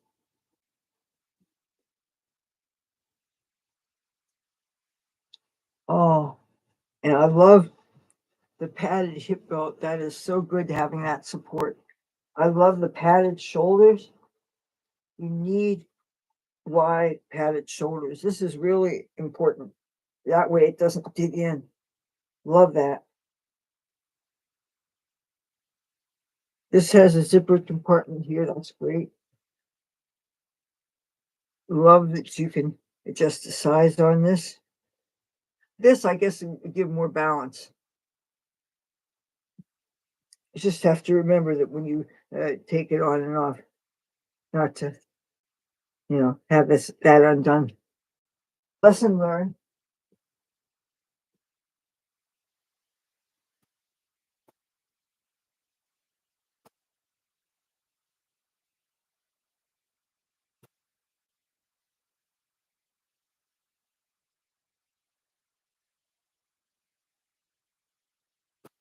Hey, yeah.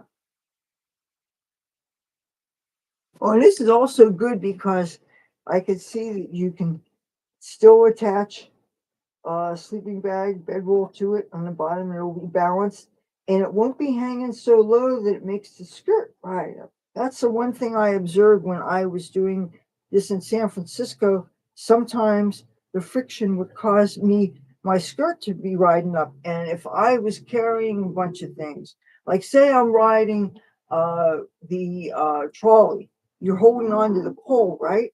That means I have to have a hand free to hold on to the pole, and if I'm carrying something, if my skirt starts to ride up, guess what? Avert your eyes. There's nothing I can do about it. True story. So yeah, these things are. especially if you have more than one layer on your shirt.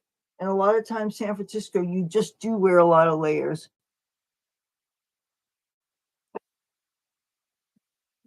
I have the same for rainbows and unicorns and stuff like that. Uh,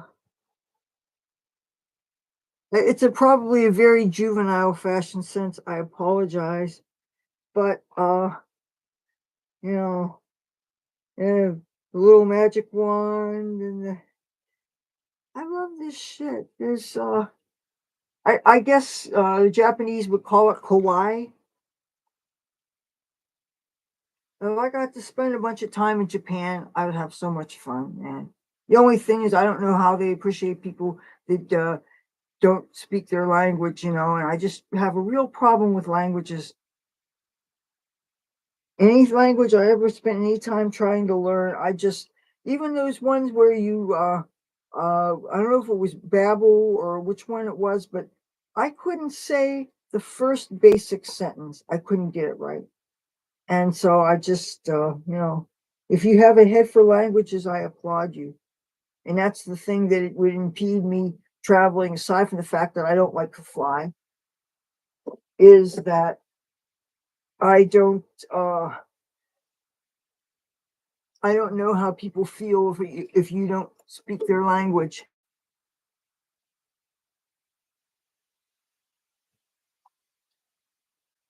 This is great. I have a lot of unicorn shirts.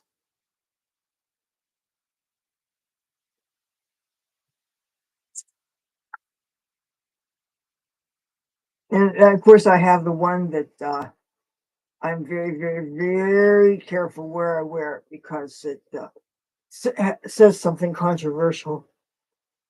I wear it, it's tongue in cheek. But one time I ended up wearing it when the Hare Krishnas were doing their thing. And I was actually trying to conceal everything my shirt said because I didn't want to be irreverent, you know. And so, and that's a real nice series of videos, by the way. The Hare Krishnas on the boardwalk. That's uh that's in a playlist.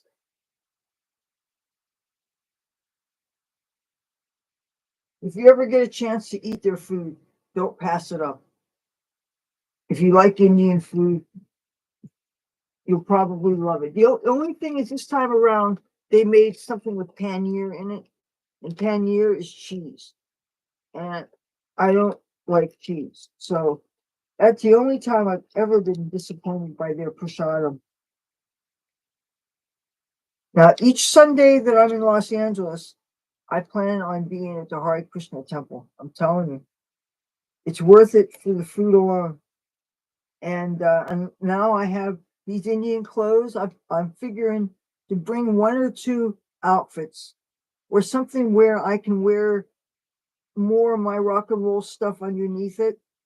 And it'll just, because I got to think about changing clothes in public places, that, I don't want to be faced with the chance that I'm doing something that looks kind of, you know, off.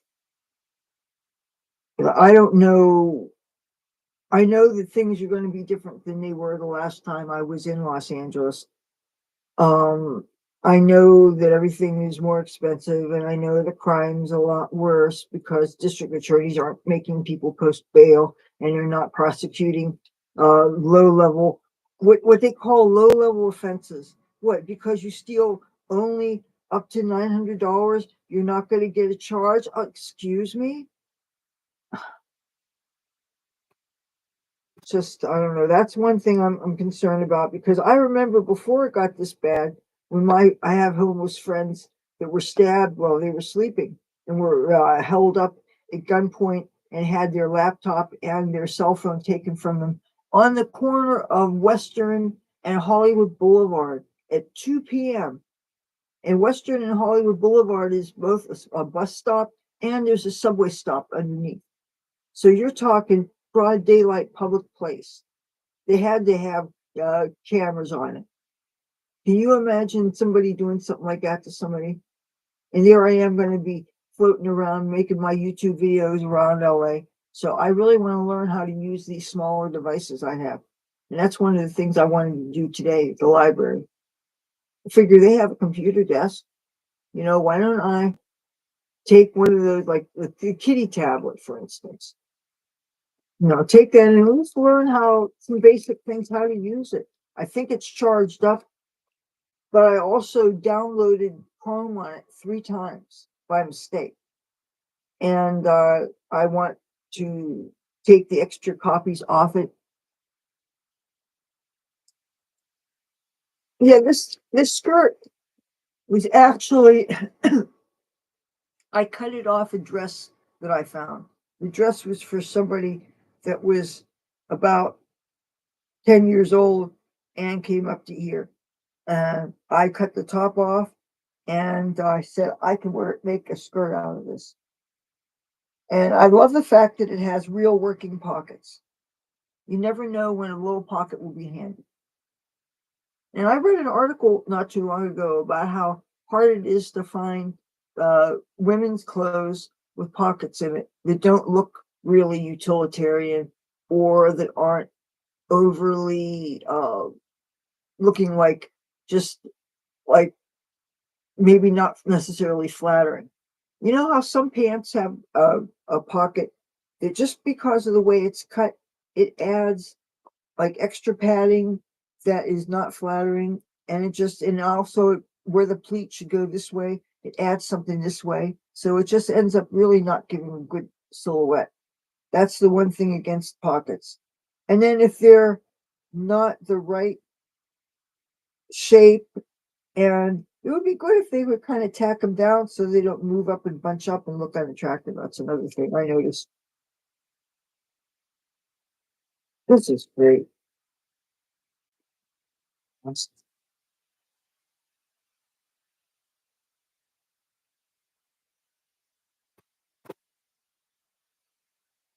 want to do this over.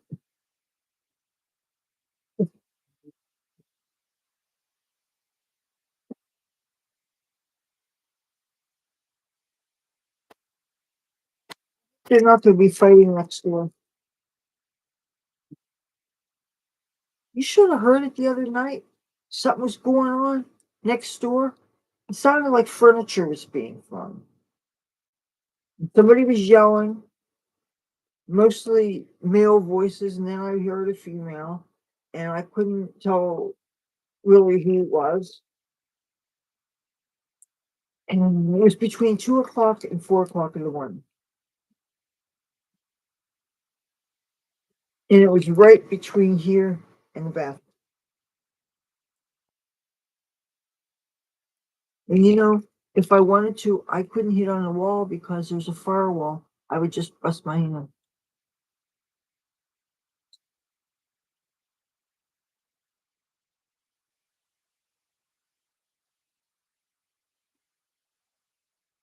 So how I handled it is, when the main roommate, who I actually talked to, the one that used to hand out the sandwiches for the homeless people that come by, and he did the driving for the church. Well, I saw him outside and I took him aside and I asked what was going on between 2 and 4. I said, you know what? I don't get in people's business, but that was really uncalled for. And I couldn't tap on anything because of the firewall and stuff. And it's like, don't put me in that awkward position or I might be tempted to make a phone call. I don't want to have to do that. But there's no need to be doing that. This impacts more than just your household.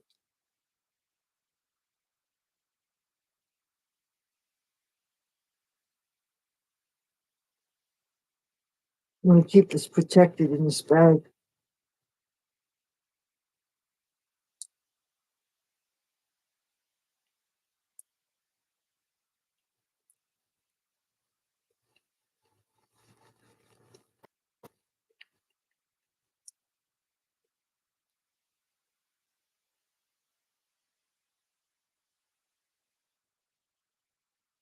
Mm.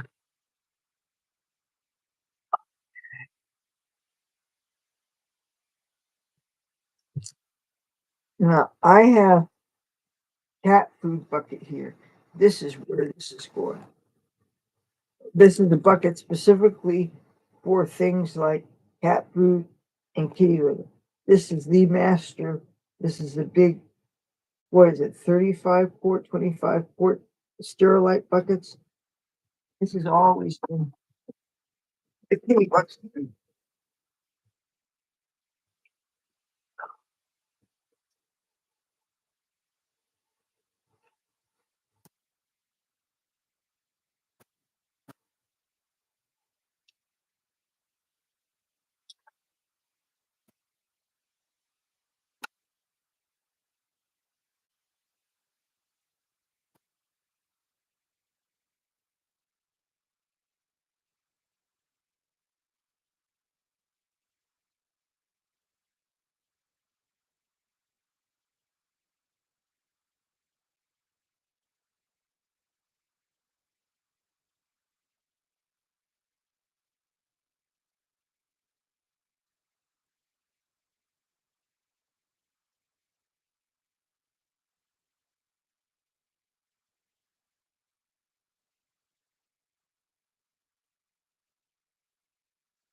I'm back.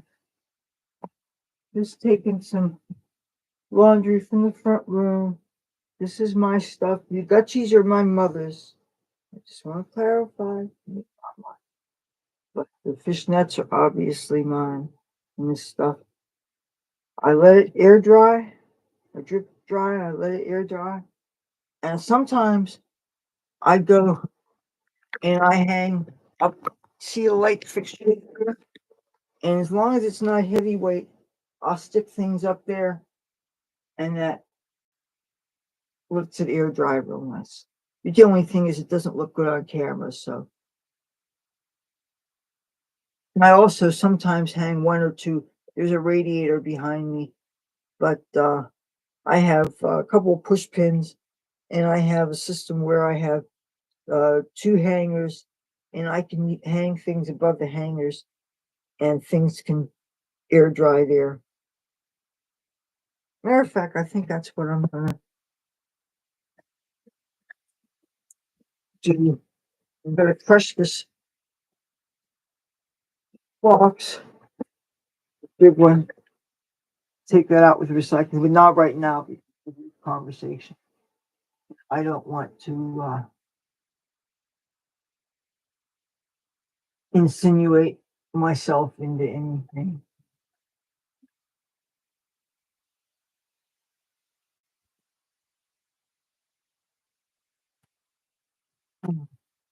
Yeah, I'm gonna take this box out now because it's real.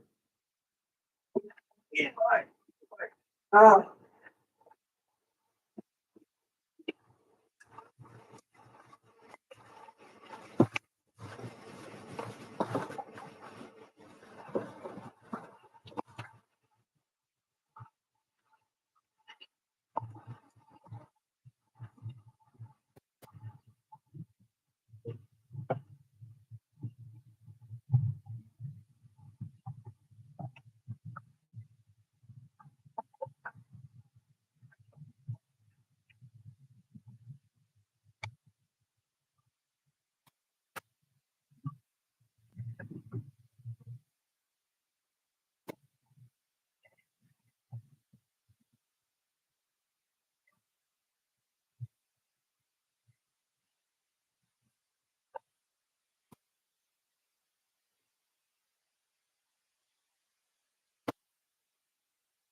okay.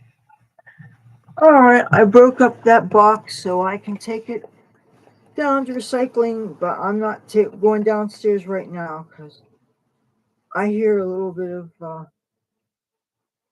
speech that I don't want to. I don't know if there are people that know the people that are having a conflict here, and I don't want them to figure out that I may have dropped a dime or anything. You know.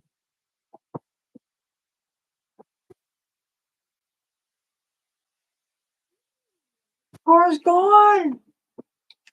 The car's gone. Car's gone. Whoop, whoop, whoop, whoop. The car's gone. Open up the window.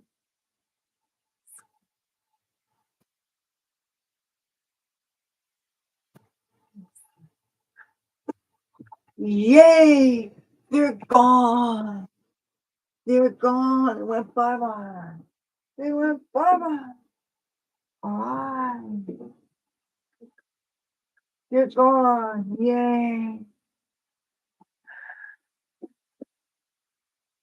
I'm so sick and tired of this ghetto shit, man.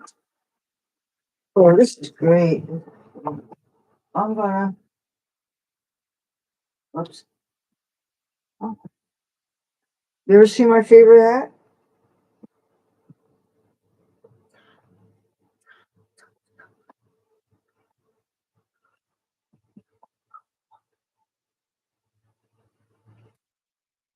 Here's 76.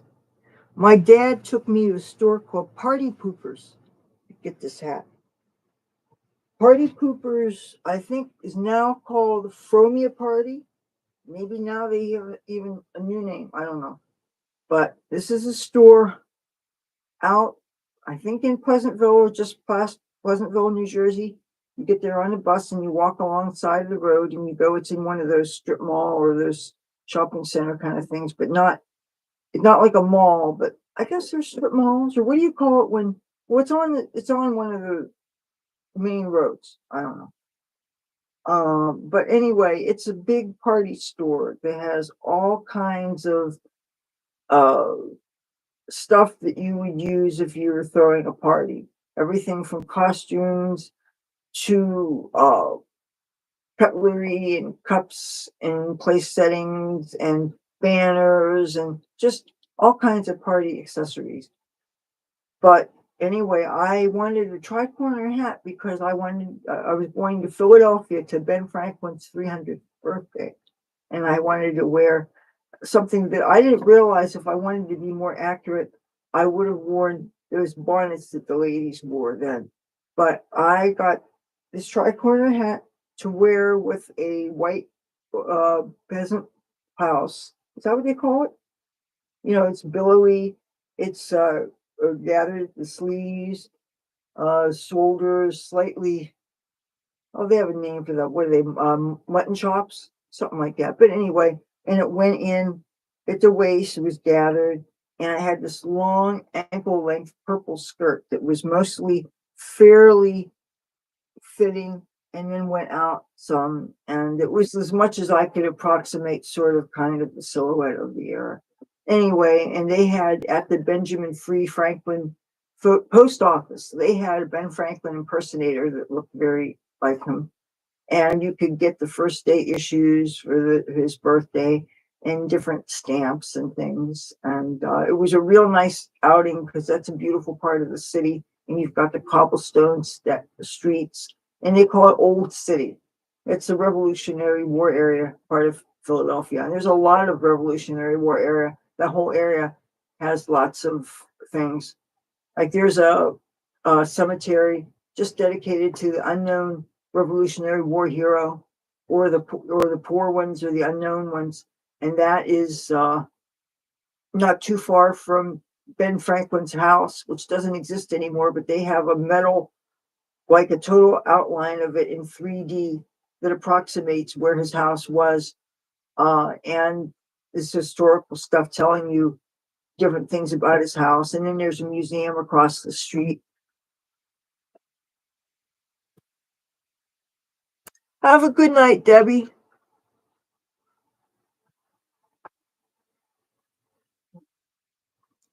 I don't want to stay up too much longer because I actually want to get up tomorrow morning, possibly to meet some people on the boardwalk, and then maybe get coffee downstairs just before 12 noon. I don't need to because it's not like I can't make coffee.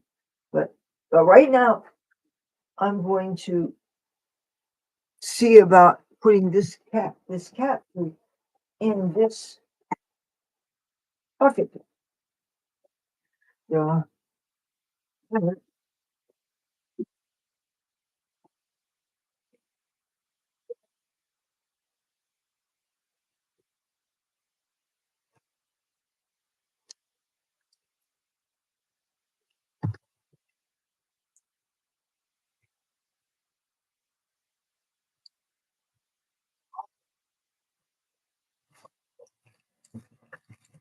All right. See that? That's safely. This bag here is actually a storage bag. It has no food. See that bucket? That has my cat supplies in it. And that protects it from air and any kind of vermin at all. And keeps it from mice, keeps it from ants, anything. Oh, really? Oh,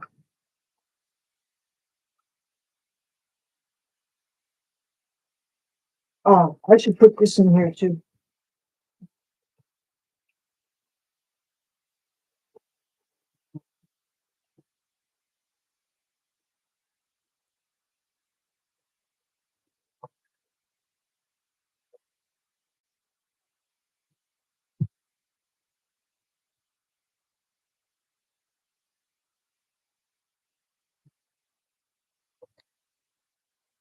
Okay.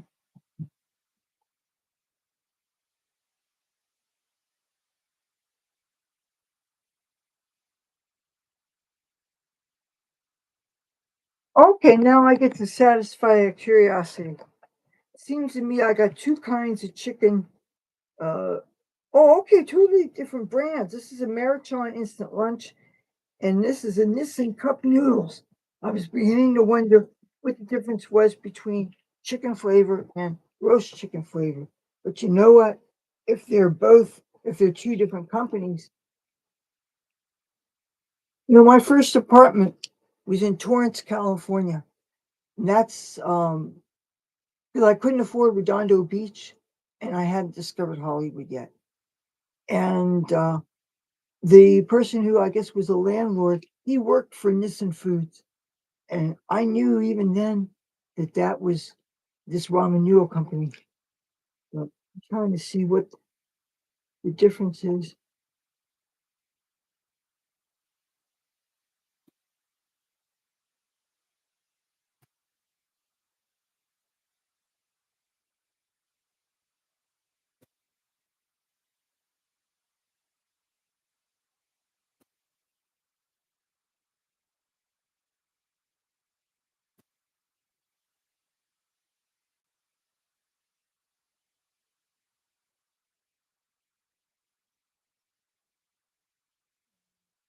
I'm not gonna go cross-eyed in this light and look at what the difference is, but I will say the labels.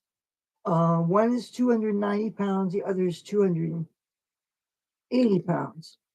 So, but since I already burned one pot trying to make real chicken stuff, I'm just gonna boil some water, put it in one of these things because I'm hungry and I'm probably not thinking too clearly.